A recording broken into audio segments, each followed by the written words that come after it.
इसलिए जारी किया था कि वह देश का प्रधानमंत्री था और उसको प्रधानमंत्री बनाने का श्रेय जनता। जी।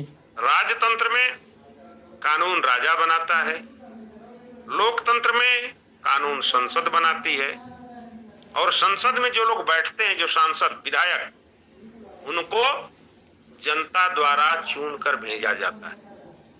क्योंकि अब यह संभव नहीं है आधुनिक राज्यों में कि इतनी बड़ी जनता एक जगह बैठ करके अपने लिए कानून बनाती।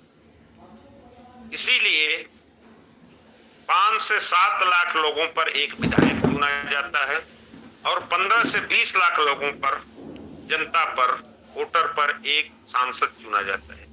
और जब वह बोलता है तो यह माना जाता है कि यह 20 लाख जनता की आवाज। तो प्रधानमंत्री देश का सर्वोच्च शासक होता है लोकतंत्र में, इसलिए क्योंकि उसे शासन का अधिकार जनता ने दिया। समझ में आया? जी सर मेरा प्रश्न एक है सर। समझ में आ गया? जी सर। हेलो जी सर। हेलो जी सर। जी हेलो जी जी सर। सर मेरा एक प्रश्न। कहाँ पे? हाँ बोलो, पूछो पूछो पूछो। सर जैसे भी आपने बताया,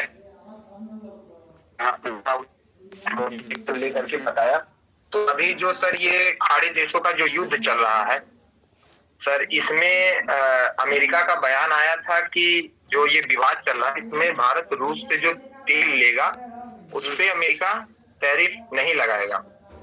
तो सर क्या इससे भारत के संप्रभुता पे सवाल सर खड़ा होता है? बिल्कुल खड़ा होता है, बिल्कुल खड़ा होता तो है। सर ये कहाँ तक सही है सर? हैं?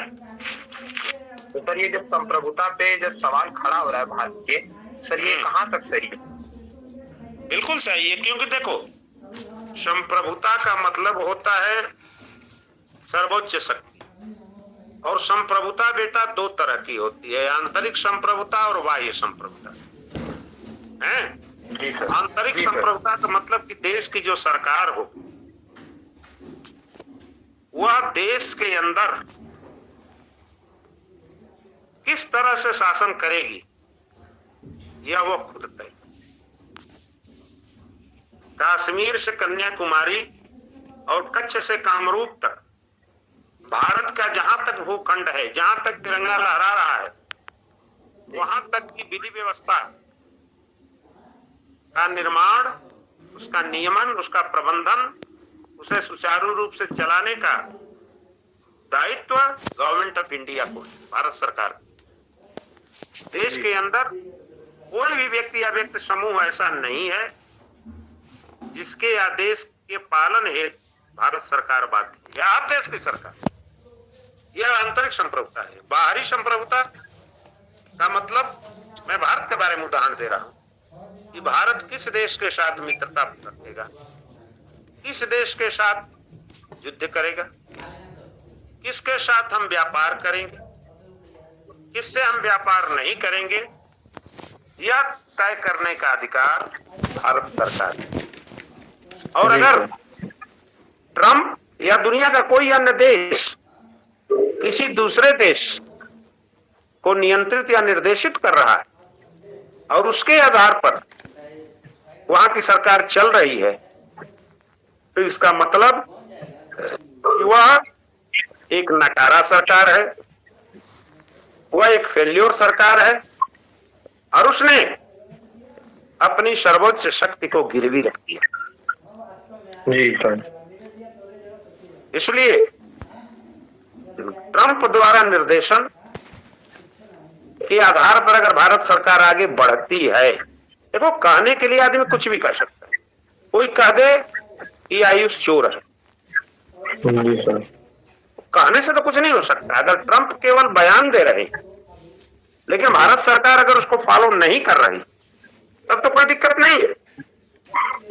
लेकिन ट्रंप या दुनिया का कोई अन्य देश या कोई अन्य संस्था अगर भारत सरकार को नियंत्रित कर रही तो भारत सरकार ने अपनी संप्रभुता को बेच दी। ये 1947 के पहले तो यही स्थिति थी ना, तब भी भारत में सरकार, लेकिन वह सरकार भारत की जनता की आकांक्षाओं, अपेक्षाओं और उम्मीदों का प्रतीक नहीं थी।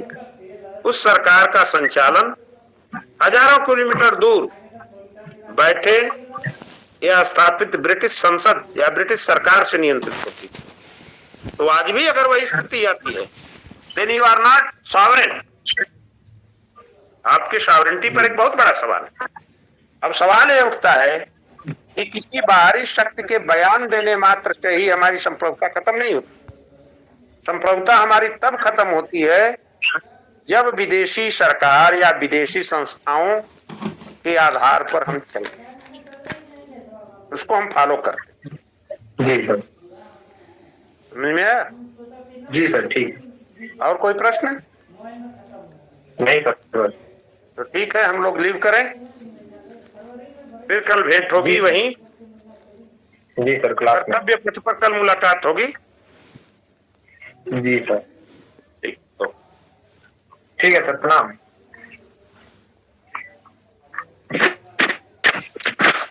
अरे क्या है भुवन? भुवन